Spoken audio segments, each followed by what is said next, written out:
Stirring the coffee with chopsticks using the vortex method, the only true way to optimize the taste of your coffee at the molecular level. Good morning. Welcome to the Daybreak Show.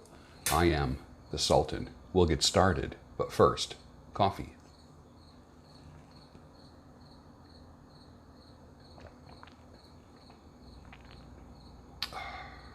Nice. I need a second sip now.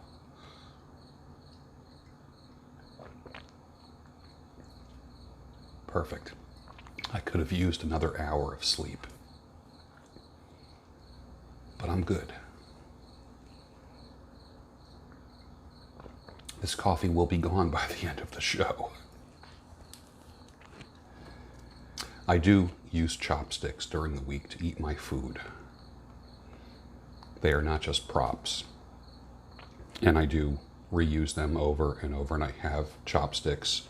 I have disposable chopsticks and I have permanent chopsticks. Just things that you actually wash off like you would a fork and a spoon. Do you want to be edgy? Tell the truth. Say your prayers, little one. Don't forget, my son, to include everyone. I tuck you in, warm within, keep you free from sin, till the Sandman he comes. Sleep with one eye open, gripping your pillow tight. Exit light, enter night, take my hand. We're off to Never Never Land. Metallica, 1991. Her. I meditate, do yoga, I'm open-minded, tolerant, and I want world peace. Also her. Trump voter, die.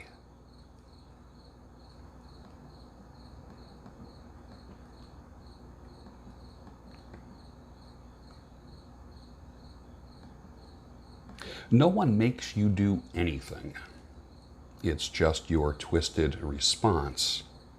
You let them get your goat. For instance, if someone says to me in coaching, she or he makes me so mad, I stop them in their tracks.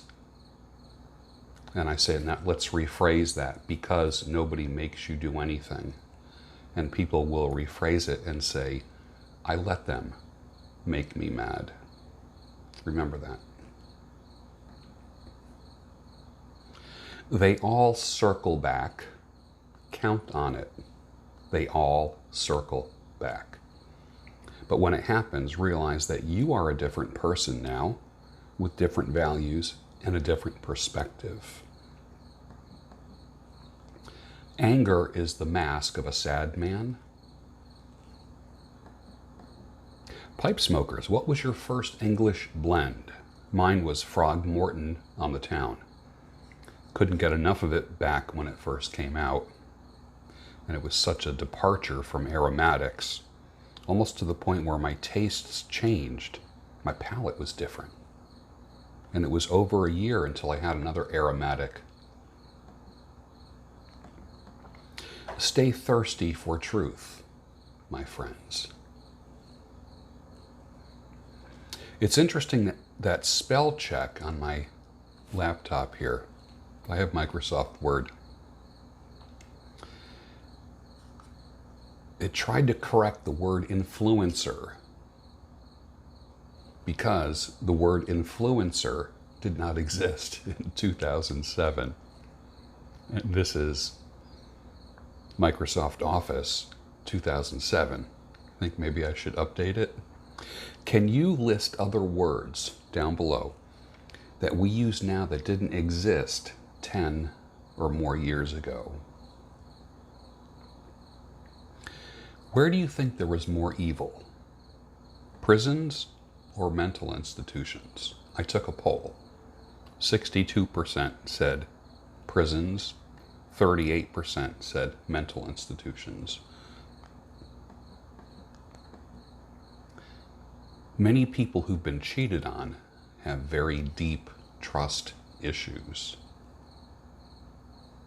Have you ever experienced that? Where if you're dating somebody and they don't contact you for a day, you think they're cheating on you. They very well might be, but it's because you may have been cheated on in the past and you don't trust anybody anywhere, and it creates a behavior and a mindset in yourself that you don't like. People who have deep trust issues don't like the fact that they have deep trust issues.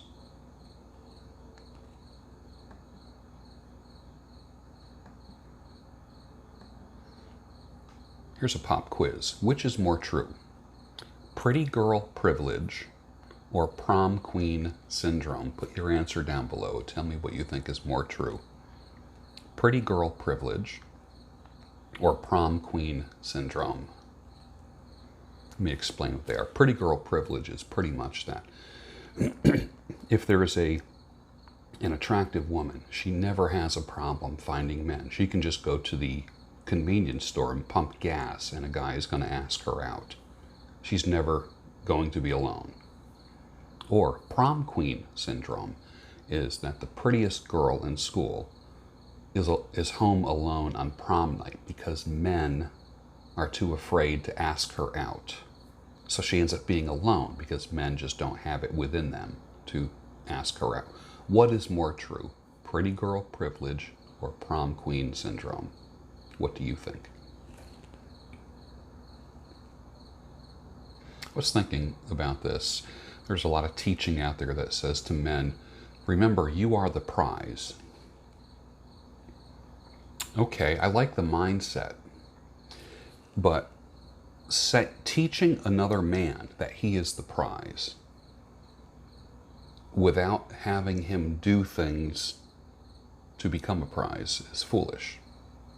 There could be some fat or super skinny, out of shape, skinny fat, bad haircut, douchey looking guy, and you're telling him that he's the prize, and he's wondering why he can't find a girlfriend, or women want nothing to do with him, or they're creeped out by him. You are not the prize if you don't look like the prize, if you don't act like the prize.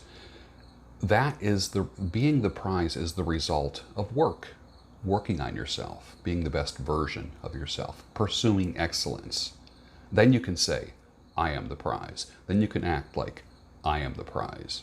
But if you just start through psyching yourself up, I am the prize, I'm the prize, I'm the prize, I'm not depressed, I'm not depressed, I'm not depressed, you're going to have a very, very sad life, which will turn into an angry life, because anger is the mask of a sad man.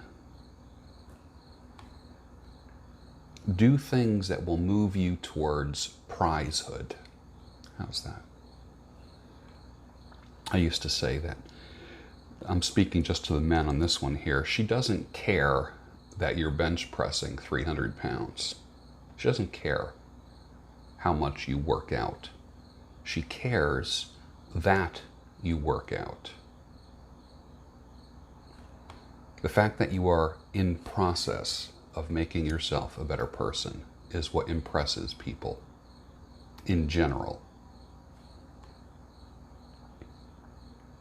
Do you want someone for your next chapter or for your last chapter? There's something to think about. Men appreciate beauty in their life. When they have the real thing, everything else seems like a counterfeit. Even their satisfaction is counterfeit, fake satisfaction. And beauty is in the eye of the beholder, which means that what is beautiful to one man is not beautiful to another. I was talking to a guy the other day, and he was mentioning a woman, and he said, yeah, she's got those big fake boobies, and I'm like, oof. And I'm like, ugh. He said, what's the matter? You don't like them? I'm like, no, gosh, no. Balloon-looking things, unnatural. He said, oh, I like that look. I'm like, I don't. The old me would have put him down 20 years ago. would have put him down and minimized his preferences and made an attack on his character somehow. But my attitude is, hey man, whatever floats your boat. And it's a beautiful way to live, is that certain people have certain preferences and there's nothing you're going to do about it. They change on their own. And you have your preferences, the things that you're attracted to, things that you think are beautiful. And that's why I said men appreciate the beauty in their life. A man can sit back. I was wondering, actually, for my female followers, do ladies do this? Because I know there's times where a man might be sitting down in his house doing something, he's like reading, and he looks up and just looks at his woman making him a sandwich. That's just triggering alone. I'm just using a fake scenario. But looking at his woman and be thinking, nice. You know how I drink my coffee and I say nice, where he just looks up and thinks, nice. And she walks by and he just reaches out nonchalantly and just gives her a little squeeze. Do women look up at men, look over at their man, making them a sandwich or making them a cup of coffee or observing them? Do women get visual pleasure from their man? If you're a woman, let me know down below. Do you look at your man and go, yeah, nice? I know men do that all the time. We love beauty in our lives. Do women do that?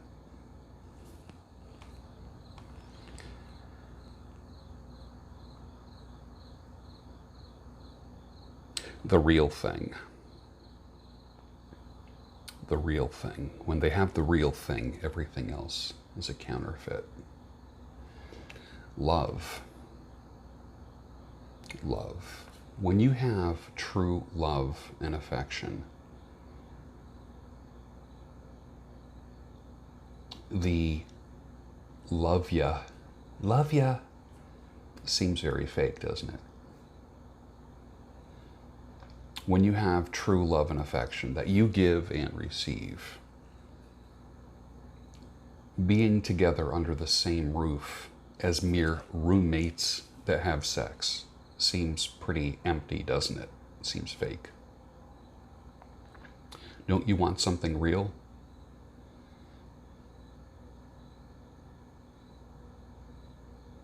To carry on a concept from last season, season 1 of the Daybreak Show.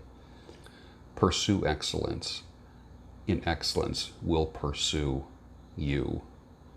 Which means you don't have to hound anywhere or anyone or any place for excellence. Whether that means work, whether that means a partner, whether that means business deals, things will come to you when you are pursuing excellence. You don't walk out of the house without having the right mindset, without being able to smile. Because remember, a smile is the key that opens doors of opportunity. And there is a thing in the, well, I guess it's always happened with every generation, where the straight face, the serious face, some think that that is a cool face or a preferable face, when people are actually not attracted to that. Some people have called that, what, resting bitch face. I don't know if men get that, but there's this serious look that men have many times. And it's not attractive. And what they're doing is they're acting to impress other men.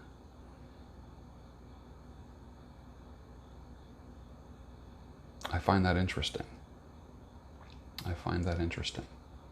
I heard someone say once, when you go fishing, do you put the food that you like on the hook?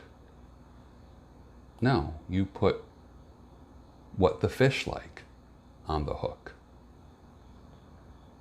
So when it comes to intergender relationships and attracting someone, even attracting your own girlfriend or attracting your wife or your husband or boyfriend, attracting the partner that you already have, you don't land them once and then just rest and say, okay, I got them. I don't need to do anything.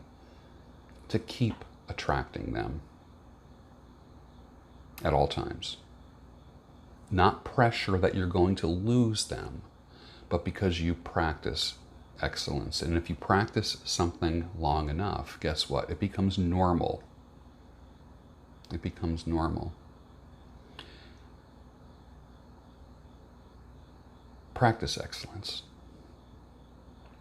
Put the food on the hook that the fish like, whether it be for business deals, whether it be for growing financially, whether it be for either augmenting, improving, or starting your love life. That's some good counsel. Have a great day. I'll see you tomorrow on the Daybreak Show.